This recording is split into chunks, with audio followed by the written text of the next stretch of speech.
Bonjour à toutes et tous, bienvenue dans ce nouvel épisode de notre série de podcasts sur l'équité en santé.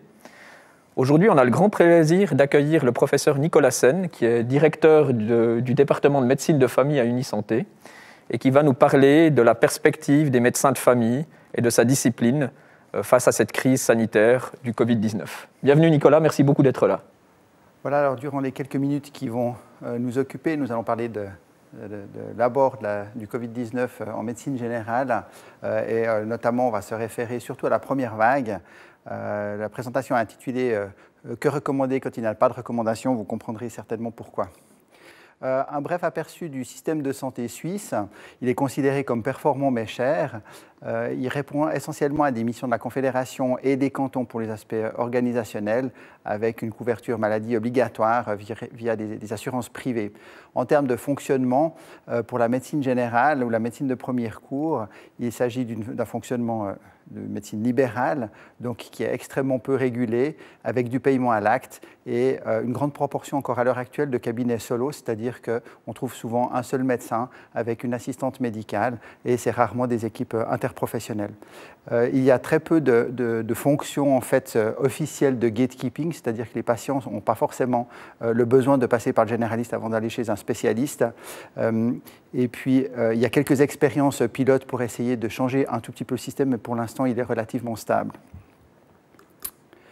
Alors, si on va directement dans le vif du sujet concernant la première vague de Covid-19, qui est venue évidemment très rapidement, comme chacun sait, c'était intéressant d'observer en fait l'évolution à la fois des ordonnances fédérales pour la population générale et ce qui s'est passé chez les médecins généralistes. Donc, il y a d'abord eu, au moment où sont arrivées les demandes de confinement ou les ordonnances de confinement de la Confédération, au niveau de la médecine générale, il y a eu une ordonnance qui a fait pas mal de bruit puisqu'il a été demandé au niveau national que tous les médecins généralistes arrêtent, et d'ailleurs les autres médecins en ambulatoire aussi, arrêtent toute intervention non urgente. Donc ça a créé pas mal d'incertitudes au niveau de la médecine générale qui se demandaient s'ils pouvaient continuer à voir leurs patients de routine ou pas. Mais une bonne partie en fait, des cabinets ont décidé d'arrêter complètement leur activité ou pratiquement complètement leur activité de routine pour ne voir plus que des urgences, voire ne plus voir de cas d'urgence du tout.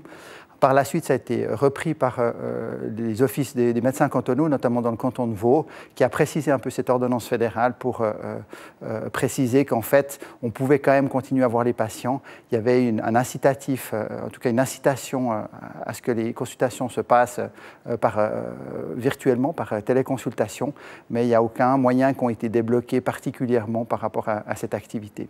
Et puis fin mai, il y a eu un retour à la normale à la fois au niveau du déconfinement et puis une reprise progressive des activités.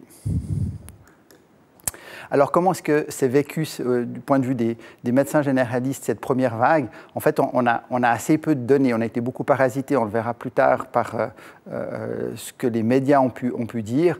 Donc, on a en fait peu de données de ce qui s'est passé. Ici, à Lausanne, on a pu le faire au travers d'un projet pilote qu'on a dans une dizaine de cabinets dans le canton de Vaud. Donc, on a pu avoir un retour relativement qualitatif sur comment s'est vécu cette première vague de Covid-19 dans ces cabinets. On a pu les interroger. Donc, en tout cas, parmi ces 10 cabinets, la majorité ont continué quand même une activité. Certains se sont transformés en filières spécifiquement dédiées au Covid-19, mais peu ont gardé une activité régulière comme ils l'avaient par le passé. On a quelques informations d'autres structures de soins qui se sont quasiment fermées, dont certaines ont mis leur personnel au chômage pendant quelques mois. D'un point de vue plus systématique ou d'un point de vue du système de santé, on peut dire qu'il y a eu relativement peu de coordination, que ce soit au niveau national ou au niveau cantonal, avec des professionnels de santé qui, dans l'ensemble, ont beaucoup relevé le déficit, notamment par rapport aux équipements, à la disponibilité des équipements et à la façon d'y accéder. On le verra plus tard, et la façon dont il fallait utiliser ces équipements également. En termes de gouvernance, il y a eu pas mal d'allers-retours entre les cantons et la Confédération, mais globalement, il y avait une gouvernance relativement faible et difficile, ce qui a rajouté un peu d'incertitude dans le rôle qui était attribué aux médecins de premier recours. Et ça s'est aussi répercuté difficultés en fait, sur le système de surveillance, c'est-à-dire de savoir le nombre de cas qu'on pouvait identifier dans la population ou chez les médecins, puisqu'il n'y avait quasiment aucun système de surveillance préexistant dans les cabinets de médecine générale. À titre comparatif, on peut faire le même exercice, et c'est un exercice qu'on a fait dans le cadre d'une publication, avec ce qui s'est passé au Québec, avec une médecine qui est beaucoup plus centralisée, une gouvernance qui est beaucoup plus centralisée. On voit que le tableau a été très différent, avec d'emblée une volonté d'organiser aussi bien les filières de dépistage que les approvisionnements de matériel pour le personnel soignant à un niveau, si ce n'est fédéral de l'État du Québec, en tout cas au niveau des régions. Et très rapidement, il y a eu une organisation qui s'est faite à ce niveau-là.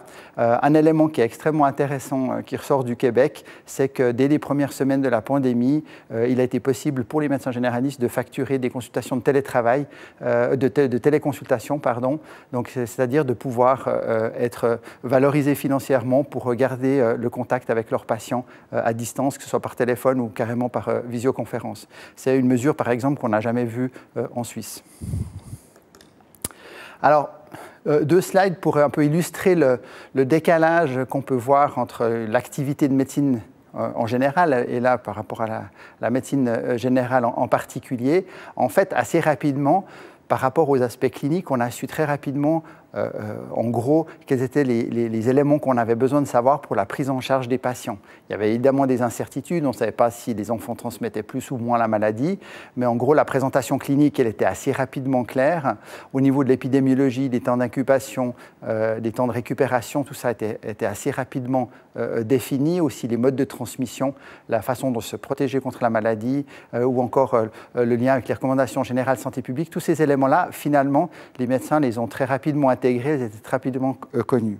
Donc le déficit, en fait, n'est pas venu de cette incertitude-là, qu'on peut qualifier d'incertitude clinique, mais est venu plutôt d'un autre élément d'incertitude qu'on néglige souvent, et notamment probablement dans le système suisse qu'on a actuellement, c'est ce qu'on peut qualifier d'incertitude logistique, c'est-à-dire les modes d'approvisionnement de matériel, à qui est-ce qu'on doit rapporter les résultats, quels sont les lieux de dépistage, comment est-ce qu'on doit suivre les patients. Donc tous les éléments en fait qu'on a souvent considérés comme périphériques à la prise en charge des patients, mais finalement qui font qu'à la fin les patients sont bien pris en charge ou pas. Donc avec un système de médecine générale qui est très centré sur les prises en charge cliniques, avec un financement qui valorise aussi ces activités-là, on voit beaucoup plus de difficultés sur les aspects organisationnels, et puis qui finalement se traduit par la question de la vision politique de l'implication de la médecine générale dans ce type de pandémie. On le retrouve aussi un tout petit peu dans la littérature. Il y a quelques articles qui sont sortis avant l'été qui mettent exactement le doigt sur ces mêmes choses. Là, c'était des études en Angleterre, par exemple, où on montre effectivement que l'efficience de la prise en charge d'une population au niveau des soins primaires est extrêmement dépendante, en fait, du lien qu'il y a entre les autorités sanitaires et les aspects logistiques et d'organisation du système de santé. C'est clair que les médias n'ont pas forcément aidé. On sait qu'il y a eu énormément de prises de position différentes, que ce soit des associations faîtières au niveau cantonal ou bien au niveau fédéral, mais il y a aussi eu des prises de position individuelles qui, l'une d'entre elles mentionnait un nombre de contaminations extrêmement élevé parmi les médecins généralistes. On a appris par la suite que ce n'était pas particulièrement le cas. Donc tout ça a contribué à amener un certain nombre d'incertitudes et de questionnements par rapport au rôle des médecins généralistes dans cette pandémie. Donc, si on résume les quelques dias qui précèdent, en somme, on a une incertitude clinique versus une incertitude organisationnelle. En médecine générale, on est bien préparé à la première, et puis c'est le cas de la plupart des cliniciens probablement. On l'est nettement moins pour la seconde, c'est-à-dire des incertitudes organisationnelles, la façon dont on répond de façon globale à une menace de santé publique. Et puis, ça amène probablement à un questionnement autour du rapprochement de la médecine générale et la santé publique. Quel est le rôle réel dans des missions de santé publique de la médecine générale? Alors, Pour terminer, juste un bref aperçu de ce qu'on a tenté de faire ici à Unisanté par rapport à coordonner cette information organisationnelle sur les aspects de prise en charge à destination des médecins généralistes. Donc on a créé un site internet qui s'appelait Covid-19 en médecine générale, qui d'une part répertoriait toute une série de documents essentiels qui étaient mis à jour toutes les semaines par rapport aux critères de quarantaine, par rapport aux critères de dépistage ou de diagnostic de la maladie, et puis la création d'un algorithme qui était également mis à jour régulièrement pour mettre en perspective ce qu'on considérait comme étant une prise en charge dans les règles de l'art de patients suspects de Covid. Ce qui chapeautait l'ensemble, c'était de dire qu'il faut évidemment pouvoir prendre en charge la population, mais il faut aussi pouvoir protéger le personnel soignant. Donc il faut préparer l'ensemble des cabinets de médecine générale à avoir de potentiels cas de Covid-19. Donc tout cabinet devait être à même de pouvoir prendre en charge ce type de patients. Des retours qu'on a eus, ce site internet a été beaucoup visité par les médecins généralistes du canton de Vaud qui se sont appuyés sur ces recommandations-là pour organiser leur structure de soins. On parle encore une fois d'organisation. On parle également de l'infrastructure, par exemple, de comment ils ont organisé leur cabinet, puisque quand on a une maladie comme ça, relativement dangereuse, avec un risque de contagiosité important, il faut réorganiser l'infrastructure. Il faut par exemple avoir des locaux dédiés où on peut voir ces différents patients. Donc voilà ce qu'on peut dire pour la première vague. Une illustration pour finir avec une touche d'humour qui est néanmoins tirée de la vie réelle. Donc c'est des campagnes de santé publique en Inde pour inciter la population à porter le masque. Je vous remercie pour votre attention. Merci beaucoup Nicolas pour cette excellente présentation. J'ai maintenant quelques questions qui vont tourner autour justement du rôle de la médecine de famille face à cette pandémie. Ma première question, c'est la suivante. Donc, cette pandémie a révélé un rôle assez central et fondamental de la médecine de famille dans la gestion d'une pandémie. On a plutôt l'habitude de voir le rôle de la médecine de famille comme un peu périphérique. On se centre beaucoup sur l'hôpital en Suisse. Quelle est ta vision sur le renforcement de ce rôle pour la deuxième vague notamment et puis pour le futur en général ? Je pense, comme on l'a mentionné un petit peu avant, effectivement, ça l'a en fait révélé en creux, c'est-à-dire qu'il y a des cantons qui ont plus ou moins considéré qu'il fallait s'appuyer sur les médecins généralistes pour la réponse. Je sais qu'il y a des plans cantonaux qui n'ont pas du tout considéré les médecins généralistes dans le plan global de la réponse. Donc, effectivement, en creux, ça a révélé un certain nombre de déficits du système, parce qu'il s'agit finalement d'une masse si on veut, de travail qui est très importante, qui est extrêmement localisée dans les communautés. Donc, je pense qu'effectivement, si on veut voir à l'avenir, pour les vagues suivantes, éventuellement, ou d'autres pandémies, il faut avoir vraiment un renforcement d'emblée dans le tissu de réponse cantonale ou bien nationale des médecins généralistes. Un exemple, c'est quand même au niveau des systèmes d'information, par exemple le réseau Sentinelle ou Sentinella pour la grippe, qui devrait probablement être consolidé aussi peut-être à un niveau cantonal pour permettre à la fois d'avoir de l'information tout en répondant à l'urgence. Excellent, merci. Une deuxième question, c'est plutôt autour de la population qui est touchée par ce virus. On sait qu'il y a des inégalités, une inéquité dans la façon dont le virus touche certaines franges de la population, les plus vulnérables en termes de santé, en termes économiques aussi. Quel rôle la médecine de famille peut jouer pour faire face à ces problèmes d'équité ? Alors, je pense qu'on retrouve en fait les mêmes problèmes qu'on retrouve hors pandémie, qui sont plutôt de l'ordre du système de santé. On sait que malgré qu'en Suisse on ait une couverture universelle a priori pour l'ensemble de la population, on sait que l'accès en fait aux soins de base ne sont pas toujours garantis. On sait que selon les études, on a entre 5 et 10% de patients ou de personnes qui renoncent volontairement aux soins pour des questions financières.